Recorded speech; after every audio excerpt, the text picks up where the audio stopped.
i-record na. So anyway, good afternoon po sa mga nagmimerienda pa lang o tapos na magmerienda. At sa mga pauwi na po ng kanilang mga tahanan pagkatapos ng kanilang trabaho. Ayan. So samahan niyo po ako sa ating at least 45 minutes na pagninilay sa salita ng Diyos na papakinggan po natin sa banal na misa napakinggan na po ninyo sa banal na misa ngayong araw na ito ng October 6, 2021. No, so bukas na po, vigil na po ngayon ng feast ng Our Lady of the Holy Rosary. Ayan.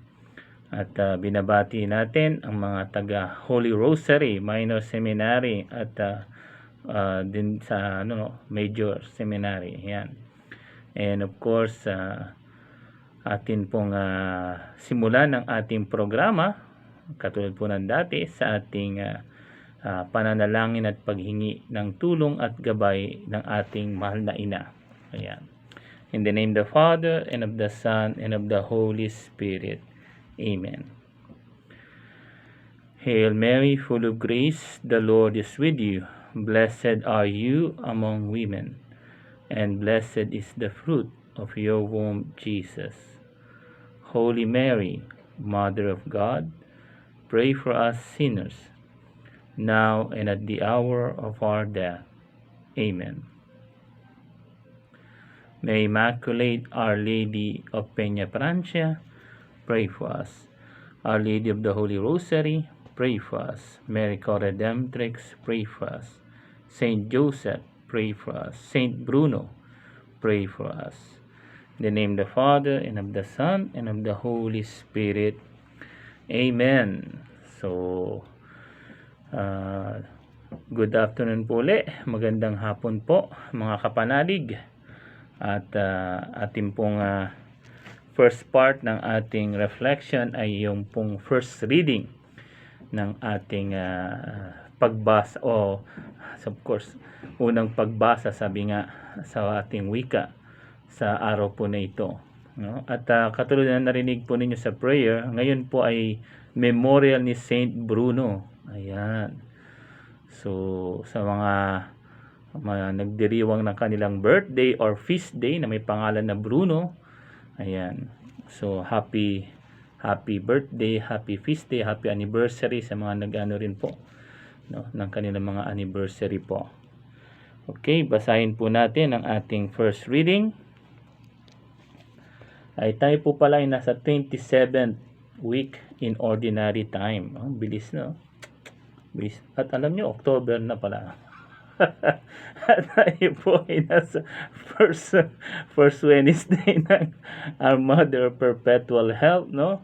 Kasi di ba last time September pa tayo, ngayon October na, no? Ang bilis, no?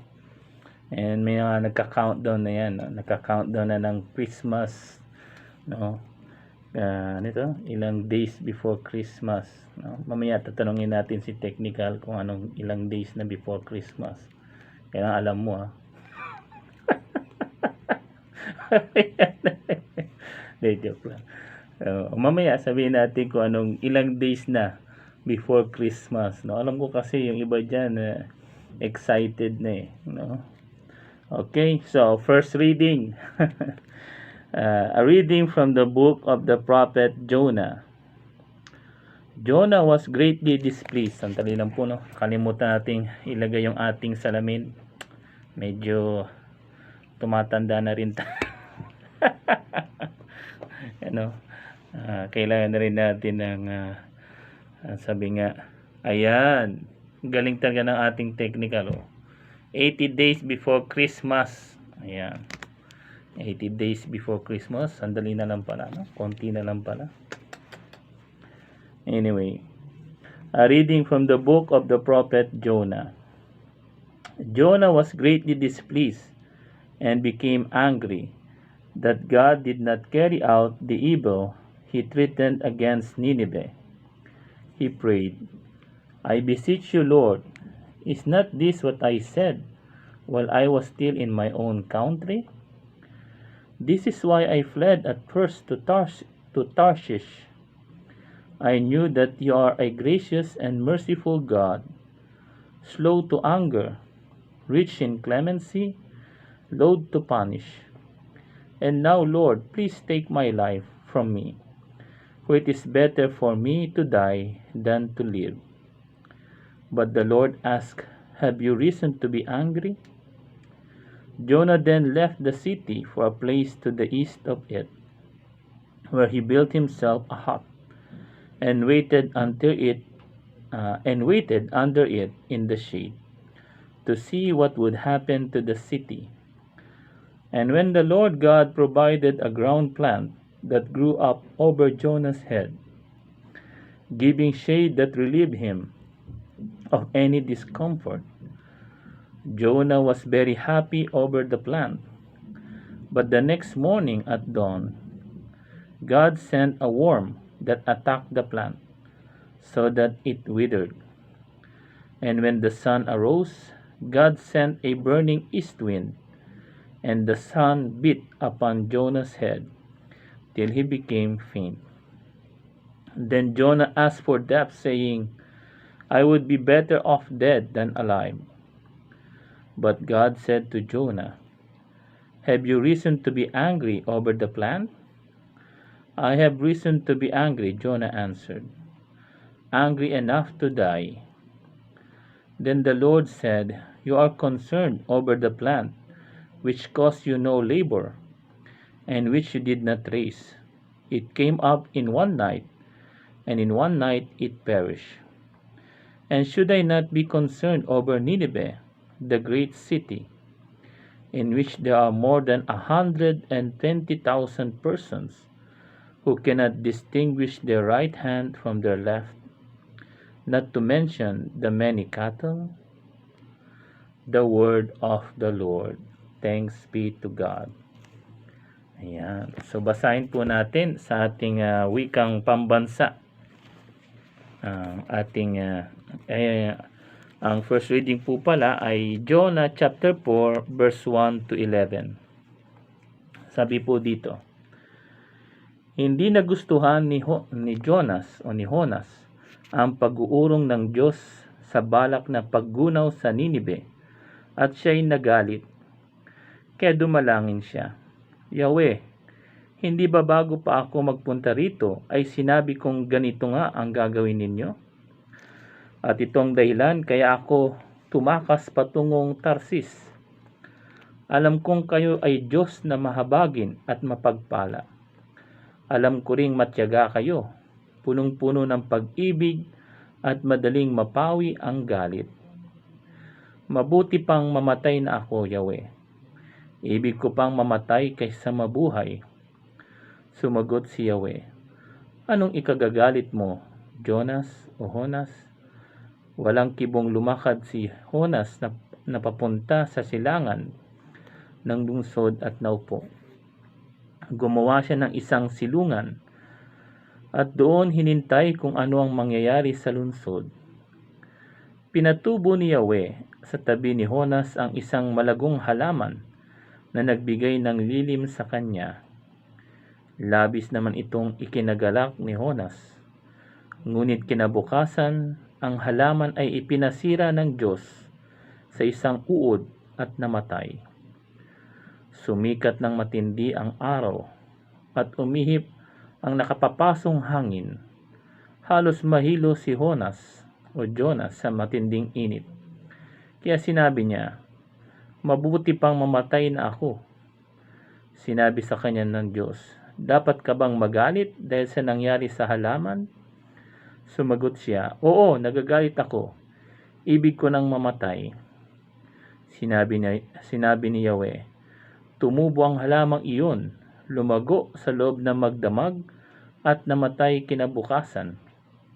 Wala kang hirap diyan, ngunit nalungkot ka nang iyay mamatay. Ako pa kaya ang hindi malungkot sa kalagayan ng Ninive? Ito'y isang malaking lungsod na tinitirahan ng mahigit na 120,000 katao na pawang walang malay, bukod pa sa makapal na hayop. Ayan. Ang ganda. So, ayan na po, no?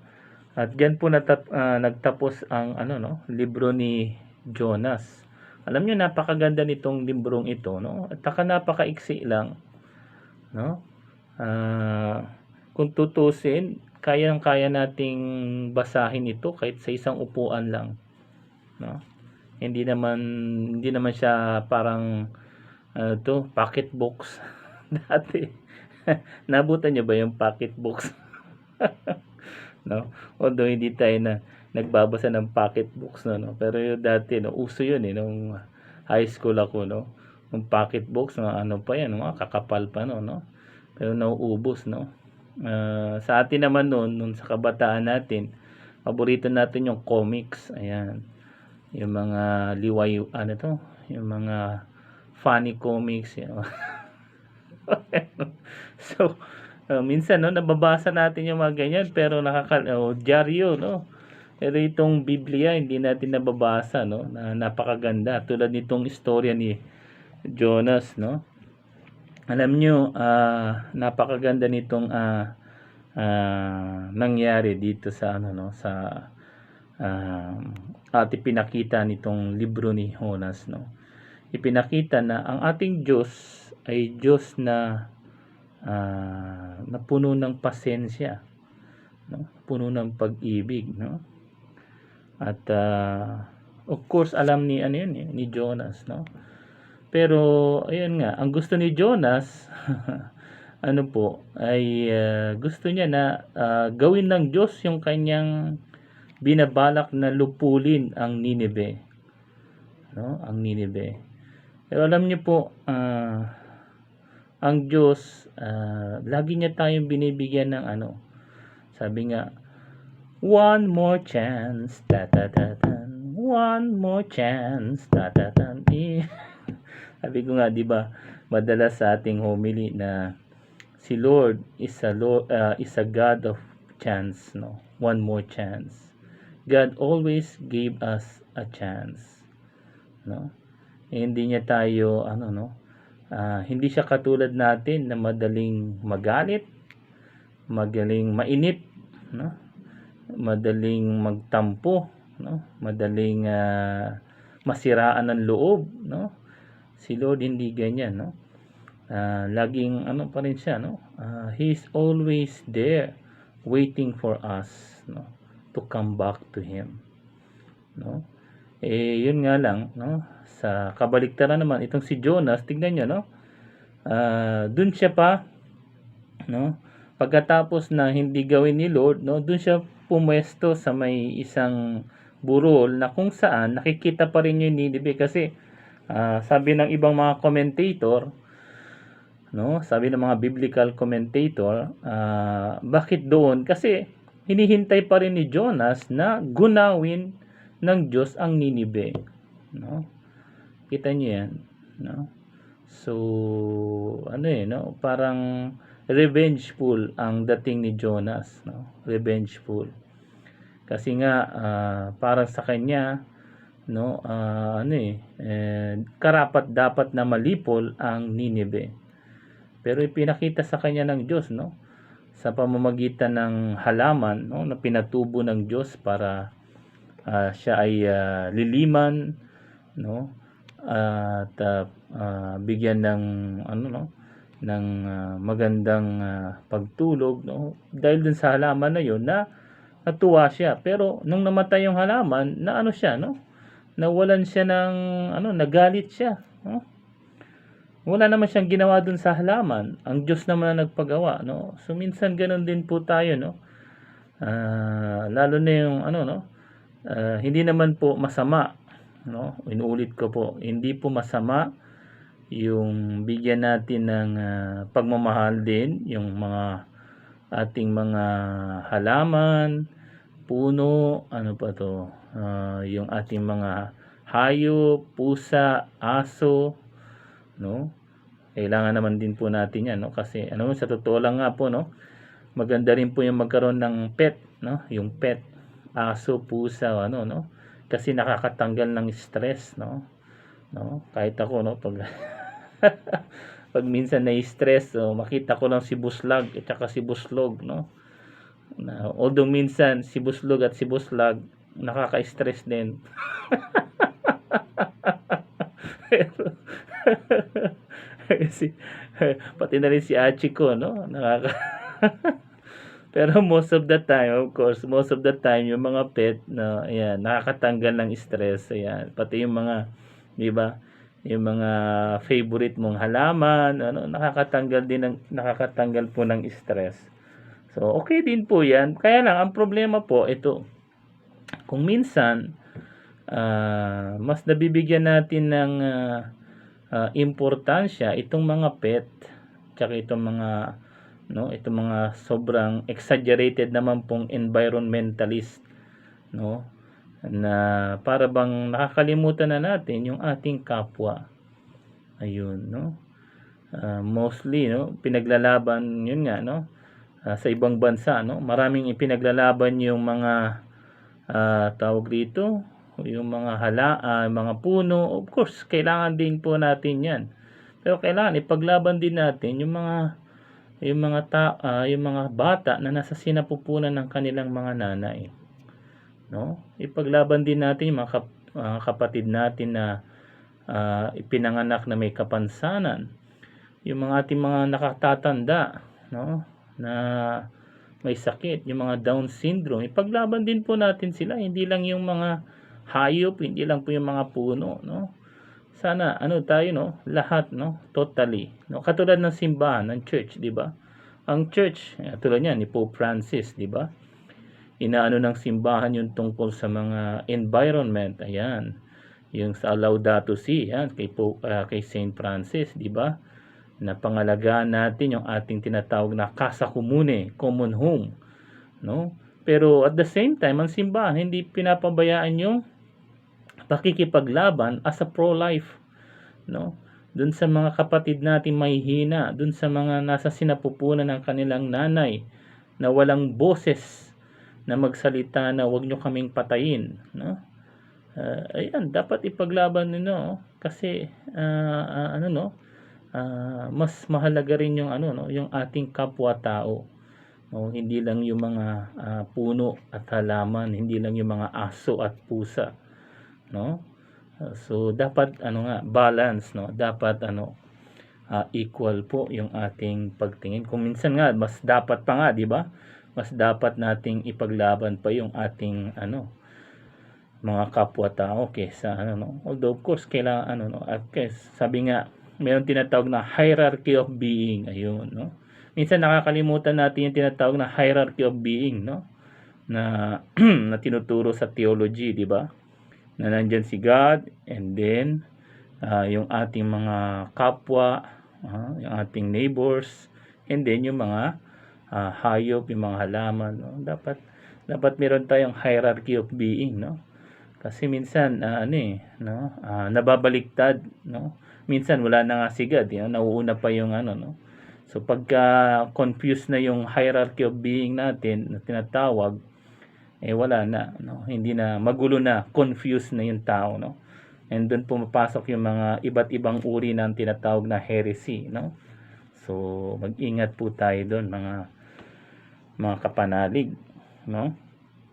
And of course, no, ayaw po ng Diyos, ipinakita rin dito sa Book of Jonas na hindi gusto ng Diyos yung tayo, no, yung sabi nga ni Kajimi, mag-giant over them. Ano yung mag-giant, maghigante, ayan, no, wag po, no, hayaan natin si Lord ang maghigante, no, kasi lalo ngayon sa panahon natin, no, gusto natin pag pinatay yung kailangan patayin kagad yung ganito. Hindi po, no? Si God hindi po ganyan. Ang pagiging Kristiyano po ay hindi ganyan ang pag-iisip, no? Sinaktan mo ko, so sabat saktan din kita, no?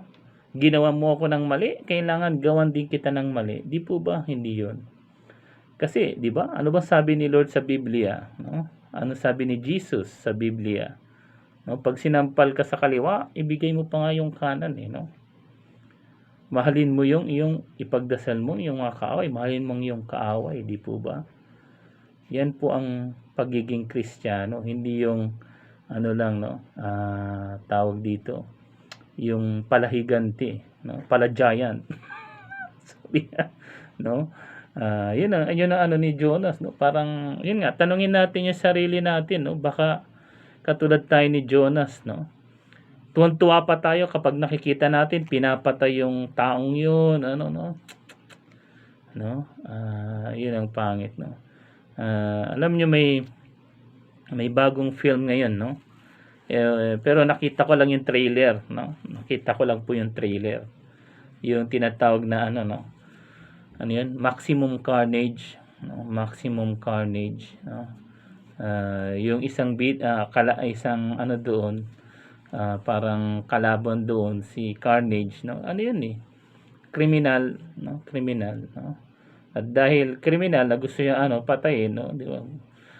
So nag-retaliate siya, no? Gusto niya patayin din yung mga so ganoon, no?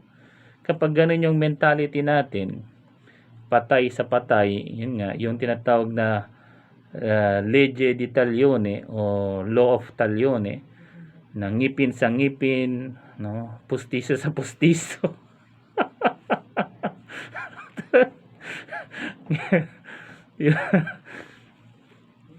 Ngipin sa ngipin, pustiso sa pustiso. Pwede ba 'yon? Anyway, mata sa mata, no? Kung yan nga, hindi maganda, no? Hindi po maganda 'yon, no? At hindi rin po maganda ang pupuntahan po nyo, no? Nung ganong sistema po ng tawag rito, relasyon natin sa ating kapwa, no? Kaya nga, no, wag natin pong gayahin although si Jonah, no, ay naging magaling na prophet, no? At alalahanin po ninyo, no, hindi naman po sinabi sa bandang huli nitong kapitulo na tawag rito, kung ano ang ni Jonas, no? Kumbaga pinagsabihan lang ni Yahweh si Jonas, no? Kumbaga pinaliwanagan ni Yahweh si Jonas, pero sa buong libro ni Jonas makikita pa rin na siya pa rin ang hinirang na propeta ng Diyos, no? Of course, kahit propeta, no, kita nyo nga, no, kahit mga hinirang ng Diyos, mayroon din kanilang mga mga shortcomings, no? Even yung mga apostles, di ba?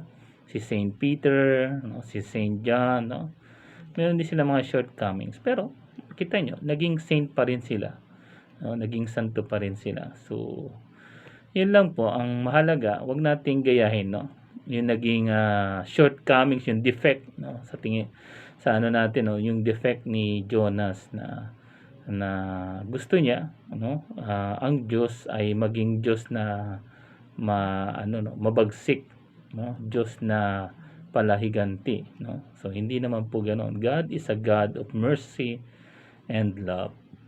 Okay? So bago po tayo mag music break, tignan natin kung may mga nagpa-shout out po dito sa ating Facebook page. Ayan, si Antonio Jude Jacinto Jr. Ayan, Ave Maria. And si Christine Federison Leonidas. We're listening, watching po, Father Jeremy. Thank you to this radio from listen to the words of God. God bless and more power, mga kapanalig. So thank you po, Christine Federison Leonidas. So kung gusto nyo pong magpa-shout out, ayan, mag-comment lang po kayo sa ating Facebook page ng Radyo Caritas Mariae at ating pong isasabihin po yan sa ating during sa ating program. Okay? So wag po kayong alis, magbabalik po ang ating reflection after this music break. Ave Maria.